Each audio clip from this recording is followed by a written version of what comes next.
Nous sommes dans la maison du froid, une pièce pleine de courants d'air, inconfortable, mais pourtant trop souvent le lieu de vie de Bruxelloises ou Bruxellois. Il fait trop froid. Mon fils se plaint tout le temps. On devient dépressif parce qu'on doit toujours laisser les rideaux fermés parce qu'il fait trop froid.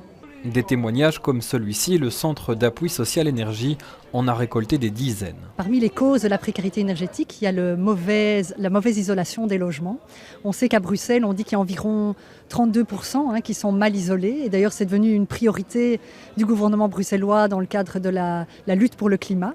Et donc, ces deux luttes qui sont très convergentes, celle pour le climat et celle contre la précarité énergétique. Et c'est le message que ce grand bazar social climat veut faire passer. La lutte pour l'environnement doit aller de pair avec la lutte contre la pauvreté. Alors ici, on apprend à faire des produits d'entretien écologique et économique. On utilise du vinaigre, on utilise du bicarbonate de soude et on utilise des huiles essentielles.